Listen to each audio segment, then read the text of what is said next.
Hello, everybody, and welcome back to For the World. We are here with Cristina Gutierrez, an Extreme E driver for Neil McLaren and an off-road racing legend, having recently been crowned the overall Dakar Rally champion in the Challenger category, only the second woman to achieve that.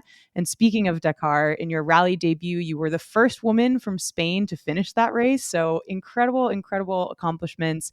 And you've been racing in Extreme E since its debut season. So congrats already on scoring a podium on your very first race with the team this year, off to an incredible start. How's the year been so far for you, and how are you feeling?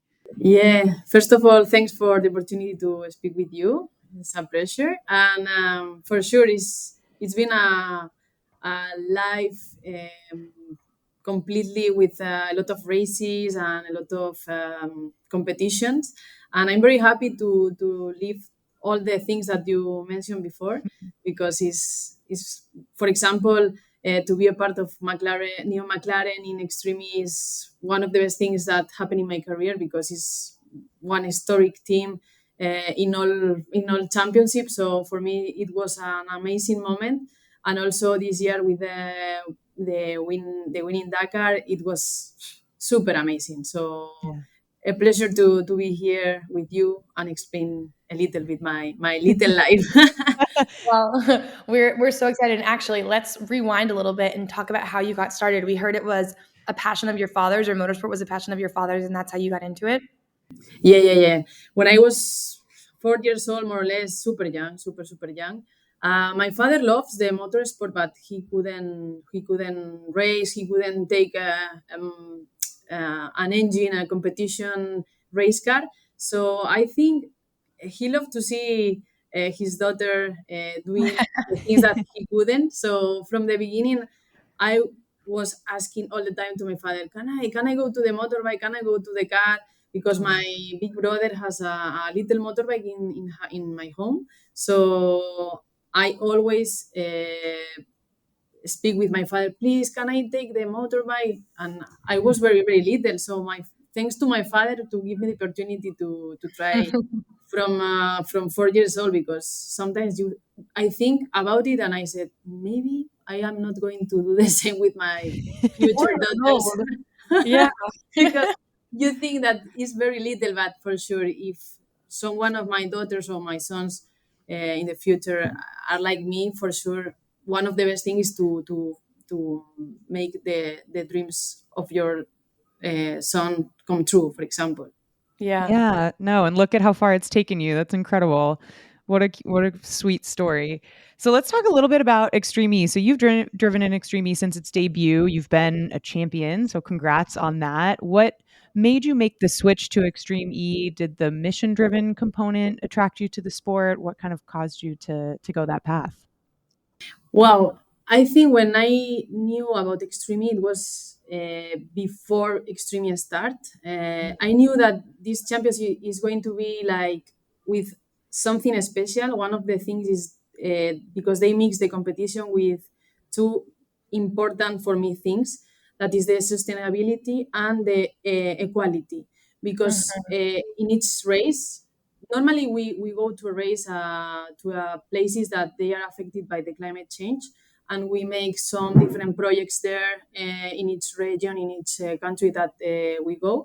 And also they mix the quality because each team needs to have one male driver and one female driver, and it's the same importance for the team, because the time is the time combined between the male and the female. So we can see in the championship that the girls are fighting. We are fighting with the boys at the same level, and this is super nice to see, because it's normally is a sport dominated by males, and if some girl have the opportunity to see this type of championship, they can feel that they can do it and they can continue her dreams. So it's good to have this type of championship now.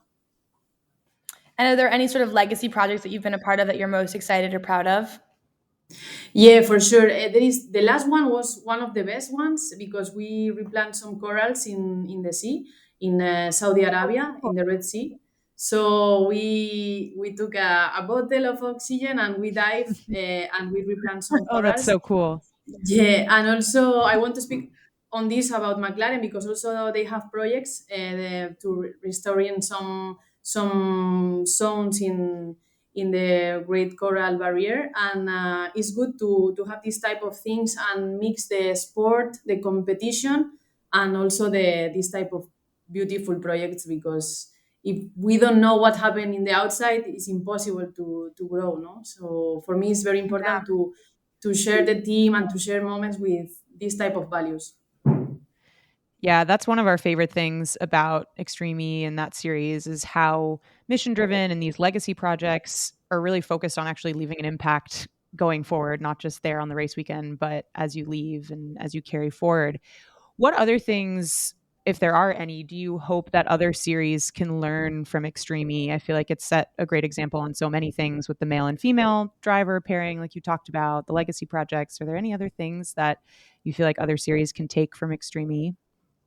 Yeah, I think they can learn all the things that they are different. No, for example, as I mentioned before, the quality because not in all of sports you have the same opportunities than the male. So the most important thing is to have the same opportunities than the boys. No, in this type of world. No, Yes. so Mhm. one of the best thing is this, and of course. To try to fight with the climate change, going to race to this part of the world, to these cities, to these countries is super nice. So if we can mix the sport and the problems of the real life is super nice, and I hope that other races, other series can do it the same. Yeah, definitely. And we always talk about this too because it feels like so we talk about Formula One a lot on our podcast, and F1 is such a huge thing if it's happening in like a city or a certain region, and it becomes such a part of that culture or that dialogue for like the 3 weeks leading up to it and then right after. But then, maybe there isn't always a super long term lasting impact. So that's a really nice thing that I feel like I agree. F1 could definitely take Yeah, other series and yeah. learn from it. Okay, so you're from Spain, and you grew up there. What is the racing culture like? Is there like a good camaraderie amongst other drivers there as well? Yeah, in Spain we are very passionate about everything, so we feel like when they have something to be focused on, for example, one driver, we are very like passionate, and we can feel that all the support that we have because normally the motorsport world in Spain is like a little amount of people compared, for example, with the Right. football because football is the big thing Yeah. in Spain. But when you met all the people that follow, for example, motorsport or 4x4, Dakar Rally, Extreme, E, whatever, they push like hell to make you grow up and to give you the best support. So I'm feel very proud of my country for sure, and they are following me from the beginning, and this is so super nice. Oh, Yeah, that's incredible. We love following all the Spanish drivers across all the series. It's so fun. So let's talk a little bit about McLaren. One of the cool things that we saw you just did, you were in Monaco and you got to drive one of Senna's historic cars, which is absolutely incredible. What was going through your mind as you did that? And yeah, what does it mean to be a part of McLaren more broadly? It was amazing because in the beginning I didn't know which car I am going to drive in the moment that I arrive. So when I arrived and they told me, "Okay, Chris, you are going to drive this car," and I said, "Okay." I don't know how to drive this car because normally I drive 4x4 and rally ride. So first of all, explain me how to drive this because it's a super historic piece and super, I hope, expensive thing. So I don't want to break anything, and I want to be super clean with the drive. So first of all, I heard with my ears everything to be clear, and after that, I start to go on the circuit because always I follow the Monaco circuit from from television, and when I go out from the pits, I was super surprised because it's super different than the television. Normally, you cannot see the downs and mm. ups. Uh, it's super difficult circuit. It's super narrow. You cannot see all the corners, and I was super excited because it's one of the historic circuits in all the world, and also have the opportunity to drive Ayrton Senna's car, and also with his I think he's the nephew, no, Yeah, he's the nephew, nephew, I think, Bruno. Bruno Senna. Yeah. So it was Oh, super so cool. special. Yeah, because he was super grateful from everything. He said, "Thanks, Christina, to make it possible." And I said, "No. Thanks to give me the possibility to drive this car." So it was super amazing, and I I love to say thanks to New McLaren to make it possible because it's not easy. Yeah. Yeah, that feels like a bucket list item for any driver ever, I think. Yeah, for sure. This is one of the things that you can do it if you are in McLaren, for example. Yes, it definitely helps to be part of an amazing motorsport family like McLaren for sure. Well, speaking of motorsport and sort of other things and the larger family, so besides Extreme E, you are part of the Red Bull family. You have a lot of history in rally driving, and of course, like Tiggy mentioned at the beginning, you won your category in Dakar. So tell us about that because I feel like the race is really unique. It's not what you would usually think of as a motorsport race. It's a very different category. So walk us through that for people who might not know what it is. Well, Dakar Rally is a very special race. It's one of the hardest races in the world because you race during 14, 15 days, depending on the year, and you spend more than 7 or 8 hours each day on the car. And then each day you don't know what is going on because the track is totally new for you. You have your co-driver, and your co-driver needs to navigate around the desert, in the middle of the desert. So you have all type of adventures, of all type of things. For example, uh, 1 year ago, we get into a river, supposedly a dry river, and suddenly we get stuck inside the river, and then Oh, a no. big No. wave came to me. We get with the water until the neck. It was super hard to live this type of thing. So Oh, Dakar is one race that you need to be like super open to live different type of things. So always I compare the Dakar with the life because you can have good things, bad things. So you need to continue until the last moment because you never know what is going on or what is going to happen. So you need to be super constant and not feel that you are losing something because the next day you have a new opportunity to show your performance or that you can win. yeah. So essentially, you're a champion at life, basically. Having- Not.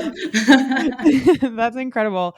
Well, we want to talk a little bit about being a woman in motorsport and kind of your thoughts on the future of women in motorsport. There are a lot of different series doing different things, different pipelines. But during your time in the sport, I'm curious from your perspective where you feel like maybe there's been some progress, what still needs improvement. How has your experience been as a woman? Well, when I started, it was totally different than now. So we are in a good way, but for sure we need to do a lot of things. We need to progress a little bit more because sometimes, not always, you can feel things that is not very nice to feel Mhm. because Mm. from the beginning you need to show, you need to demonstrate a lot to that because the people, if you don't show your performance, the people don't trust in you. So you Mm. need to Mm. demonstrate like double um, to to get into the people. I don't know if I am Yeah. explaining okay No, that because makes sense. sometimes you need to demonstrate double to get into a big competition or to have the same opportunities. No, always I try to fight for the same opportunities. Just that I don't want to have more opportunities or less. I want just the same opportunities. So for that you need to be all the time fighting a little bit to try to avoid some commentaries and some things. But I think we are living a good moment now because you can see each year more women are involved in motorsport and in different series, and we have the support and we have the opportunity to show that we can do the same than the men's, no? And the example is, for example, my Dakar, because we don't have a women's category. It's the same Yeah. category, and we can win. Mhm. So this is one of the best things, that you can show our performance, and maybe your performance um, can make that other girls came into the series or whatever. Yeah.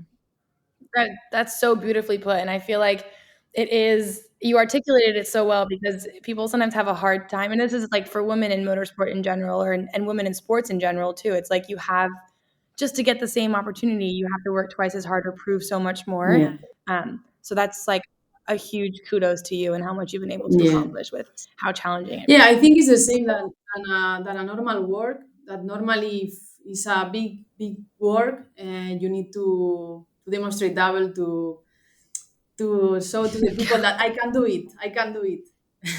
Yeah, and you can. So what's next for you next year and beyond? Well, the next is to continue to train for the next event in Extreme E. If you have the opportunity to come to a race, are Yeah. you invited? And for